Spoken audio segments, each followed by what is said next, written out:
Welcome to Pat's Stats. Today is June 28th. The Mets, on this date since 2015, are 3-2. They got 2 wins in 2015, technically, because they completed a suspended game, suspended from the day before. It only went about 6-7 innings that game. Matt Harvey pitched 6 innings on the first game. That was on the Saturday. 6 innings, no earned runs, 1 total run. It was not earned. And he struck out 3. But the game was tied 1-1, and then the next day, more rain delayed the start of that game, so it ended up starting at 4 about. And the Mets ended up playing all the way to the 13th inning, where Lucas Duda who had the walk-off. It was a ground out. It was actually a fielder's choice. Joey Votto, the registered baseman, threw home too late. It was a ground ball to him. Dilson Herrera scored. Mets won the first game of that day, 2-1. And in the second game, it was a pretty historic game for the Mets. Steven Matz made his first major league start, and he pitched 7 2/3 innings, only allowing 2 runs. But the bigger story was Matz hitting. He went 3 for 3 with 4 RBIs. His first at bat, he had a 2 RBI double. Second at bat, a single, and his third at bat, he had a 2 RBI single. The Mets won the game 7-2. In 2016, it was not a great game. They lost 5-0 against the Nationals. Matt Harvey pitched 3 2/3 innings and only allowed 1 run. I forget if he had a blister or something, but he didn't have too high of a pitch count, I don't think. But the Mets also just did not score. It was Lucas Giolito's first big league start that day. In 2017, the Mets won 8-0 behind Steven Matz. This time he pitched 7 innings and allowed no runs, as Jubal Cabrera and I believe Curtis Granderson both hit home runs for the Mets as they won 8-0 versus the Marlins. And in 2018, they were off. 2019, they lost 6-2 against the Braves at Citi Field. Jacob deGrom got the loss. 6 innings, 3 runs, a pretty good start for Jacob deGrom, but the Mets offense did not come to play. The only home run was a solo shot by Pete Alonso.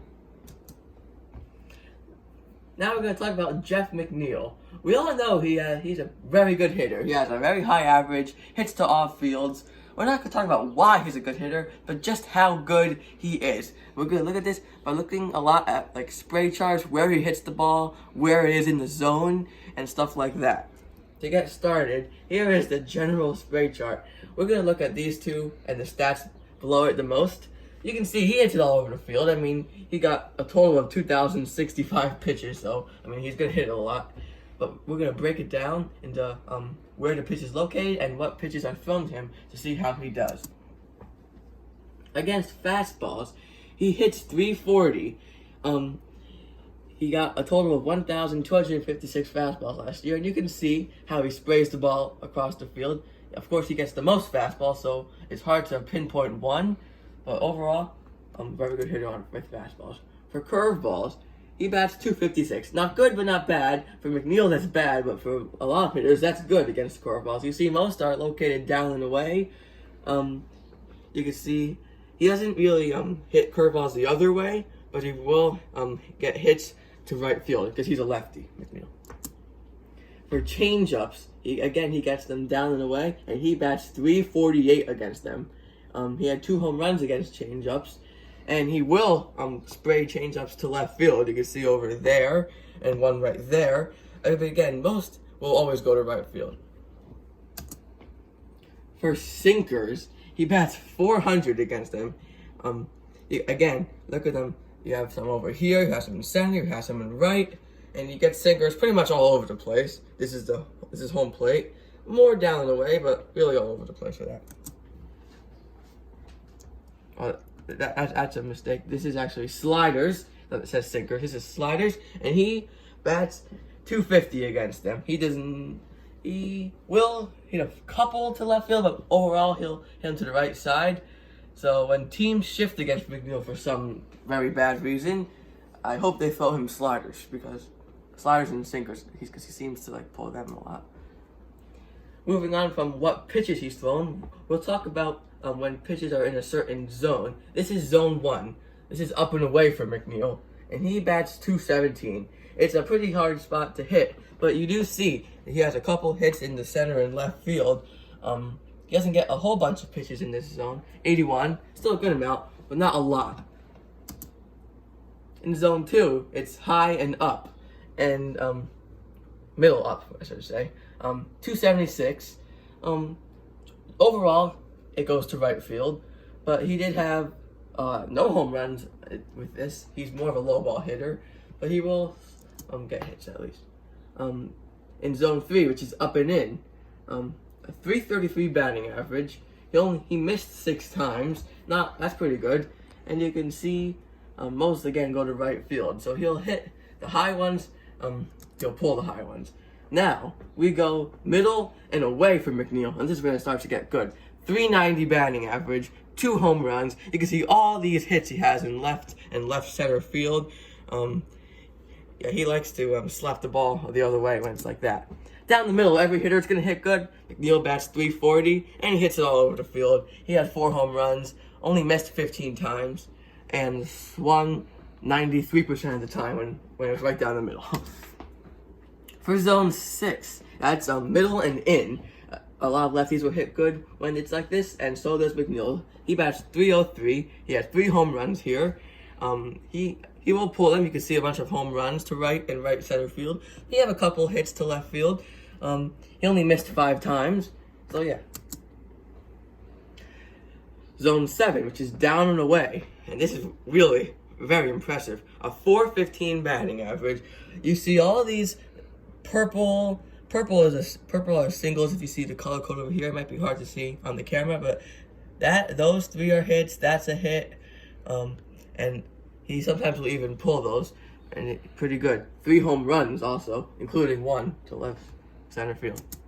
For zone 8, which is down but middle, he bats 436. He will always pull these basically all the time, but he does have 4 home runs when they're right down the middle and low. And same thing when they're down and in. He will almost all the time pull the ball, but he still bats 417 against it. So for some teams that shift, they probably attack him down and in. That's probably it with those sliders. That's basically where he likes to pull it, which may be where they get this information from. For zone 11, which is basically out of the strike zone, up and away.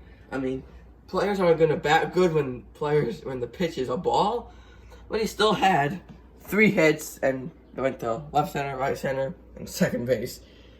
Not anything crazy there. Up and in, he bats 143, and his only 3 hits all went to right or right center.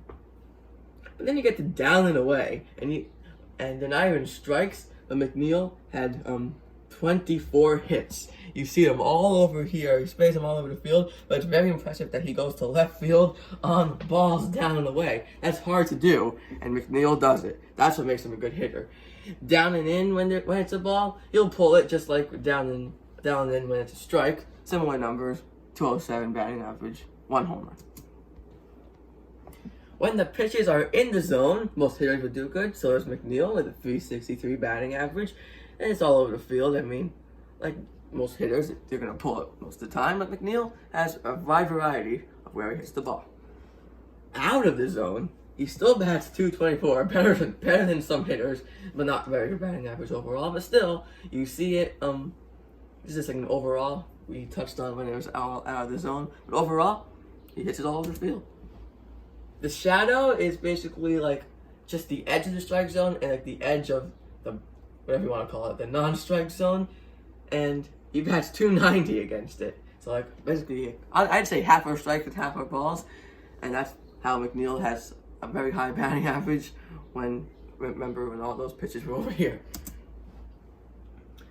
When the pitches are in chase range, which means they're basically not even close, McNeil has 8 hits, and they all went to left or left center field or on the infield. A 160 batting average, not good at all. Missed 65 times, that's expected, but still having 8 hits against pitches that are meant for him to chase, that's pretty good.